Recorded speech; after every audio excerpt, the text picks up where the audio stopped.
Welcome back everybody to the Retro Quest, continuing with the playthrough of Rival Turf on the Super Nintendo.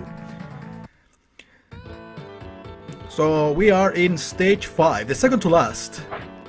Stage is the southern port.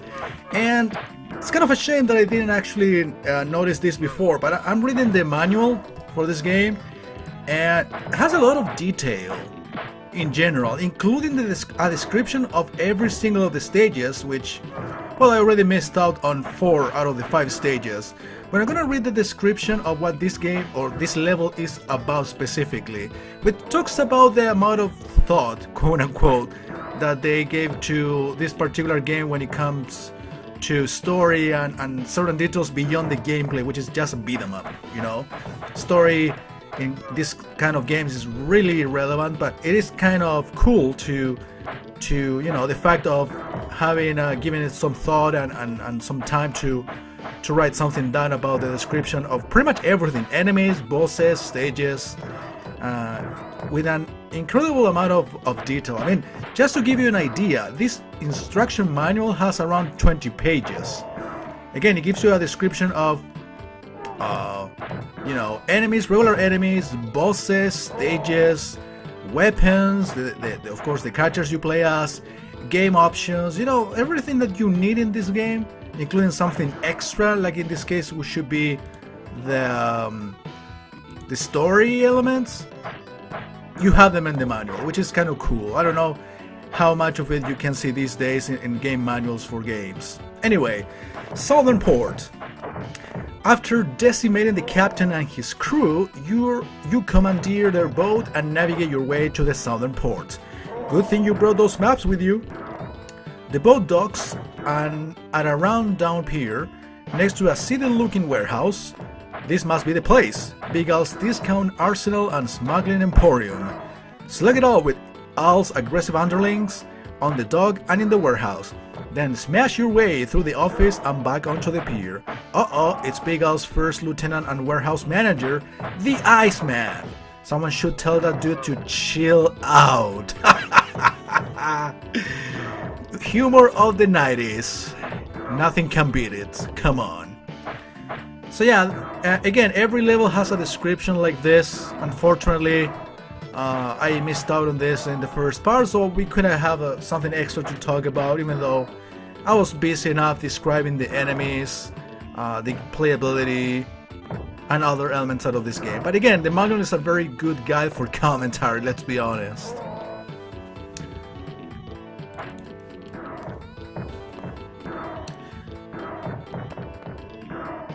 So how's everybody doing? As you have noticed, I implemented a couple of changes in terms of the video length.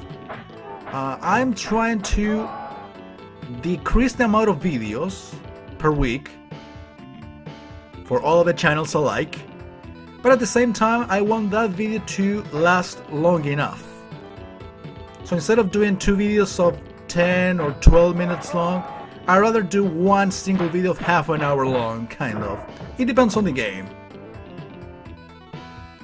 So in a way you have less spam for me, but at the same time you get more content technically. So instead of 24 or 25 minutes a week for a single project, you get a whole half an hour, which is just 6-7 minutes more, but it is still more in the end, in less videos. So I'm gonna try to get less spammy in that regard.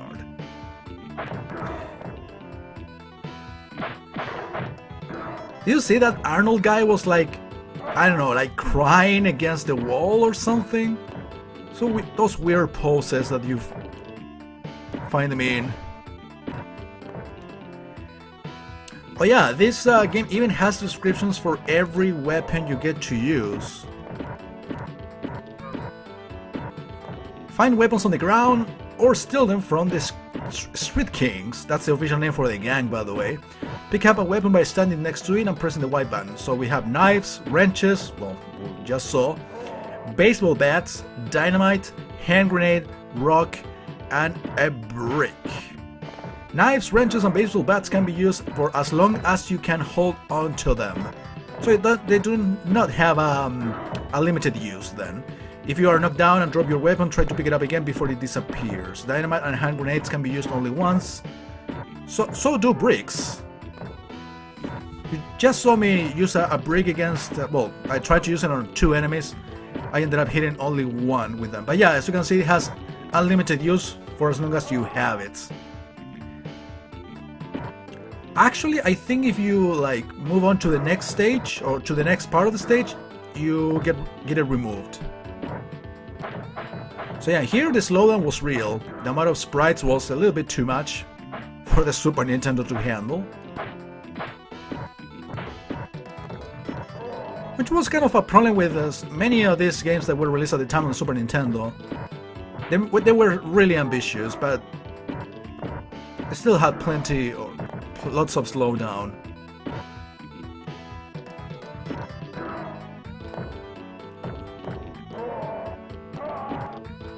So yeah, now we are moving on to onto the pier again and get my wrench removed. So the manual was lying to me. This thing that looks like a bowling pin is actually a baseball bat, even though it's it's way too long for it to be a bowling pin. But yeah, we just read the description of the weapons that you can use in this game, and yeah, we can tell that it is a baseball bat. So yeah, these are the offices that the game was telling me about. So basically the description of the stages is basically a combination of story plus exactly what you're going to encounter in the game. Goodbye, Gigante, or I should call you Gigante, the real pronunciation. That's the Iceman, by the way. It's a luchador in a suit. Again, this game has all the stereotypes.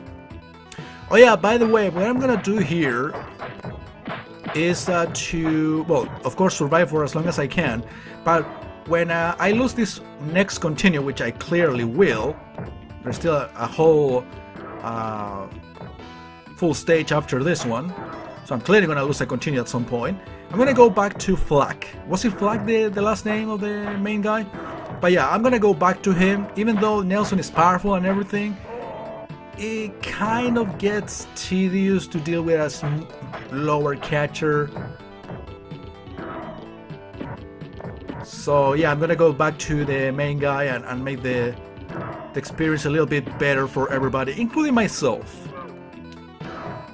by playing as someone who's actually better in general terms, faster, more agile, and probably even in terms of attacking is a little bit better than this guy.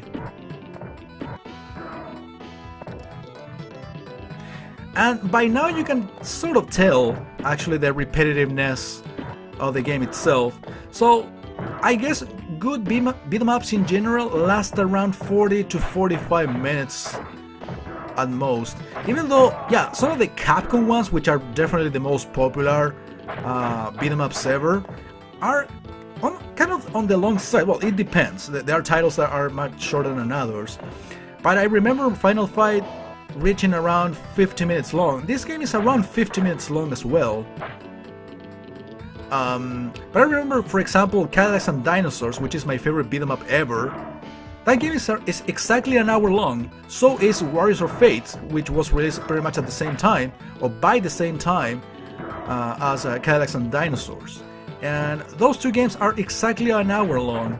But in all honesty, they do not get repetitious in any way. So I enjoy the whole hour playing the racing game. But this one in particular, after a while, you see like all the enemies that the game has to show are featured in the first 2 stages, or maybe let's say the first 3 stages. So the second half is a little bit on the repetitive side, even though it is cool to see this variety of locations. I think I already made this point before. But yeah, it gets a little tedious because you basically see the same enemies again and again, and you just want to see the bosses, which is kind of the different thing here. Speaking of the boss, here we have Iceman. We're gonna read the description about him, because there is one. The Iceman cometh, I guess it says come, at the end of the stage. Sorry folks, I couldn't resist that one. Okay, yeah, it was a joke, purposely made. You may find it hard to keep your footing as he spins and whirls. Just keep moving and try to catch him off guard. Funny, I don't see any eyes. Yeah, again, of course they have to make some sort of reference to that. But yeah, this guy is actually tougher. What I use here is a lot of the spin attack, which does a lot of damage. And well, that's by this time in the run, I realized, okay, I keep accumulating those spin attacks, or yeah, this is basically a spin attack. Again, kind of reminds me of the one by Zangief, but of course not as cool looking, I guess. But yeah, then I realized that I could have used those special attacks much before in the run.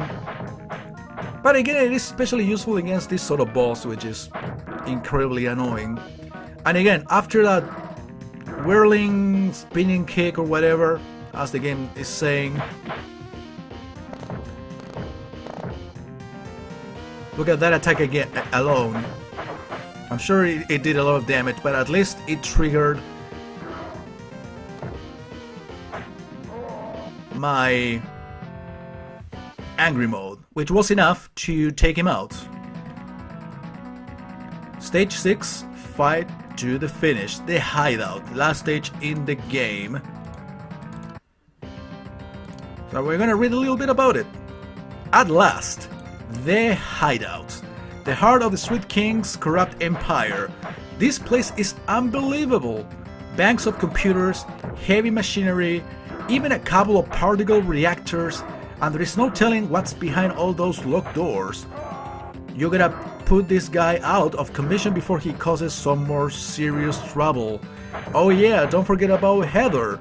She's around here somewhere too. Oh yeah, you gotta rescue a girl, I didn't notice that.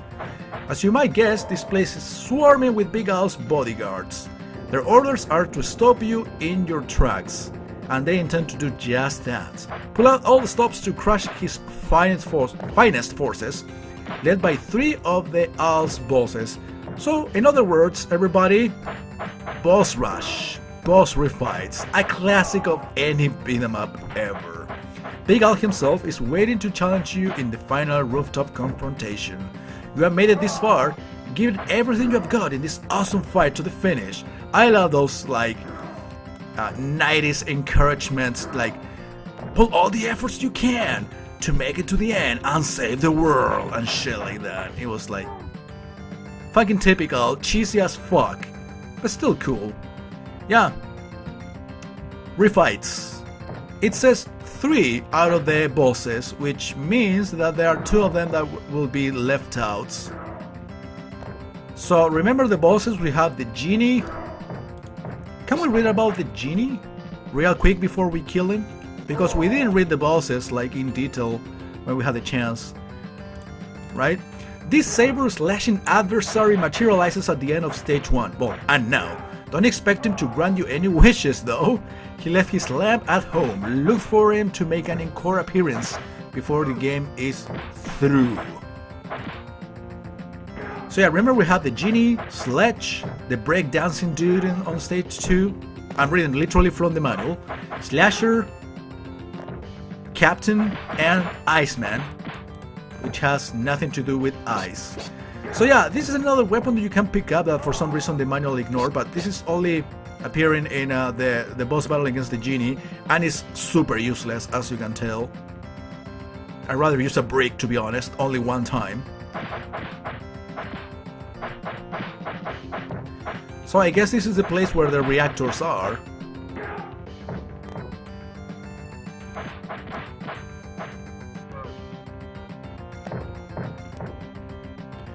Again, at this rate there is no much to say about this game. Maybe, in the end, maybe I show specific preferences about beat'em ups basically because they give me commentary. Or good content for commentary. Doing commentary is probably the hardest games for me to do commentary on. When doing Let's Plays is definitely beat 'em ups. Especially post commentary on beat 'em ups. That's probably the hardest.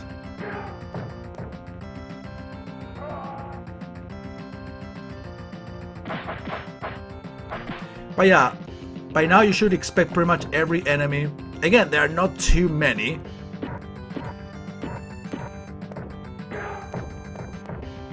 Honestly, sometimes I feel like grabbing a weapon is kind of a liability more than a benefit. You become more vulnerable. You can still throw, which is probably the way to go. Also, this guy's name is the best, Warrior. Let's see what the game tells me about Warrior. Don't let the costume fool you. How can the costume fool me? He might look like an extra in a kabuki Shakespeare production, but this game is tough. What? Way to make associations here with Shakespearean work. And again, another guy crying against the wall, or the fence in this case. But don't worry, I'm gonna put you out of your misery. Also slow down. Apparently the game cannot handle 2 big guys on screen. Well, actually 3, because this guy was actually throwing the dynamite all along. But yeah, it made it especially slow when the dynamite was exploding on the floor. Good old Super Nintendo. And their slowdowns. Someone else is throwing dynamite, but the enemy himself is not showing up. Probably it's either Reggie or Skinny. Here's the responsible one. The one responsible for all this. Skinny. I wonder why he's called Skinny. Let's see. You'll know this guy when you see him. Yeah, to make it more obvious, of course. Tall, skinny, and bald, with a nasty temper and a power kick to match. Yeah, it's one of the things I mentioned in the first part.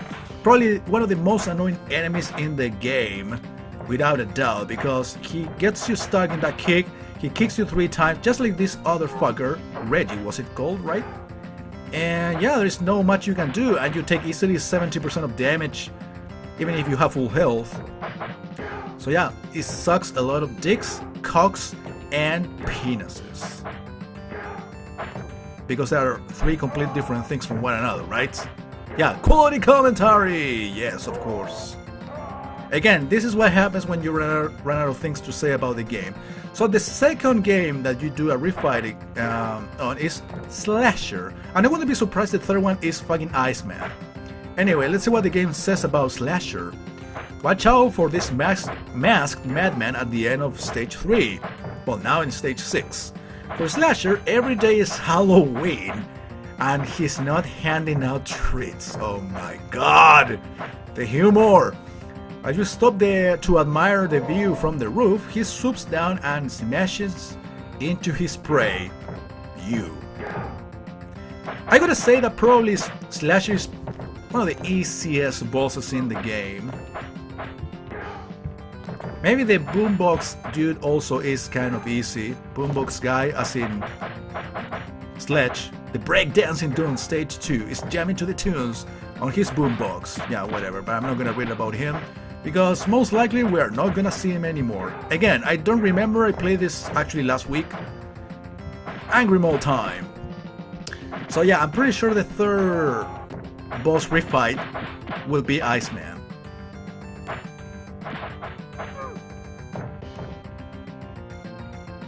So essentially they're putting the bosses from stages 1, 3, and 5. Odd numbers.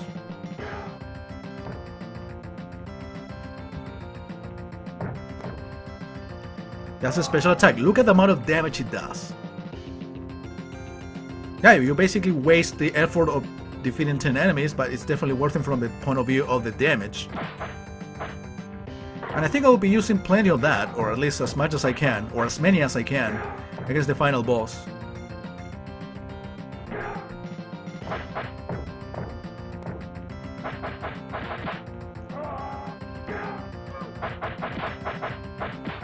I have plenty of lives, plenty of continues. Oh yeah, I forgot this Ryu dude. Not only does an annoying kick, but also a throw. Let's see what the game says about him. Taking the opportunity to read about all the enemies that we didn't read about at the time. Kato. Is it Kato or Goro? It's Goro. A black belt in the deadly martial arts. Get too close and his karate kicks will find their mark and send you flying. The other guy, Kato, has turned to a life of crime and his judo throws are as lethal as ever. And of course, Iceman, our friend Iceman, which we're not gonna read about again because we already know everything there is to know. And look at how annoying he gets after doing that annoying spin kick. When he's basically vulnerable, he apparently flashes or blinks, assuming that he becomes invincible by that time. Even though you still have like a 1 second to react, and basically after that kick you can still like fuck with him. So yeah, try to attack after that kick, but see that? He becomes invincible right after, or right when he's supposedly vulnerable. And sometimes he does double kick. Of course, now that I'm invincible, I should be able to hit him more, but he uses the invincibility even more than ever, so of course it becomes a fucking chode. How many penis references have I made again or alone in this video, I wonder. Again, that qualifies for quality commentary.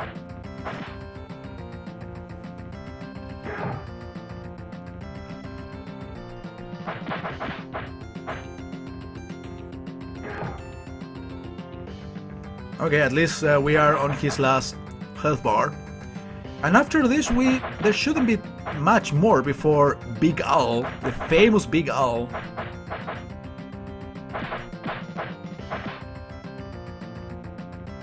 Fucking tendency for all of these big guys being called Al. So yeah, he was crawling away basically to die on the door. Some funny jokes of some sort. So this should be the last area before the final boss confrontation. We see the stairs to the rooftop. They mention in the manual that the final confrontation will take place in the rooftop. Well, not on the rooftop. It is in the outside. The place where every gamer does not want to go. Sorry guys for the bad humor, but there is nothing else to talk about this game. Okay, here we go.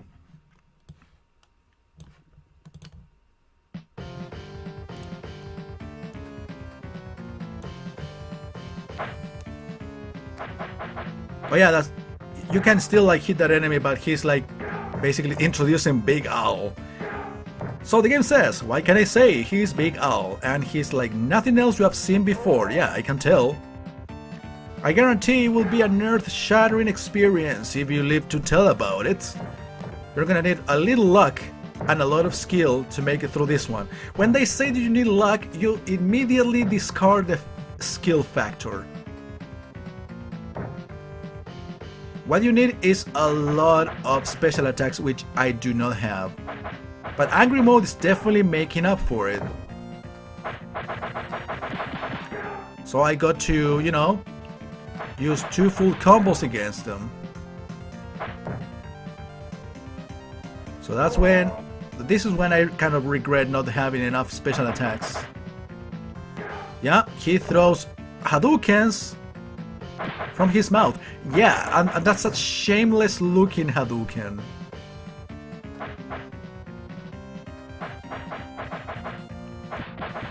And apparently Angry Mode is not enough, even though I still managed to hit him. But like in most of the cases in this type of bosses, they always will have the priority. So yeah, at this rate, I'm sort of brute forcing it, even though I'm waiting for the right time. Even though that's not enough. That's the luck factor that the game talks about.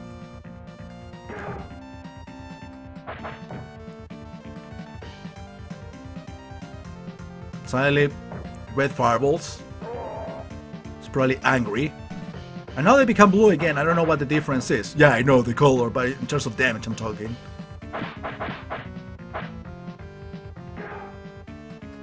Oh, we got a visitor. Hold on, guys. Mr. Doggo. What are you doing here, buddy? Well, you just made it to the ending of this game, Milo. That's the name of the dog, by the way. Look at that face, by the way. You have destroyed my gang from coast to coast. Yes, I have. But you have not destroyed my will.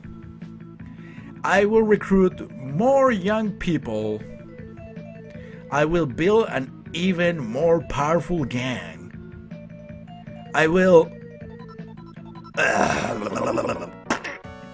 Yeah, quality ending. I don't think he will be building anything soon. Nope, cause we are the baddest of good guys. This fucking dialogue though. Yeah, that's the ending. Kind of disappointing, but at the same time funny. So guys, that was Rival Turf on the Super Nintendo.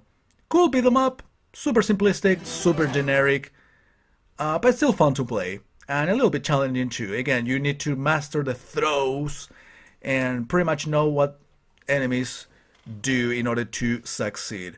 Please, dog, don't bark. You're about to. I know him. Anyway, I'm done with this game, and I'm done with the playthrough. I'll see you next time. Thank you for watching.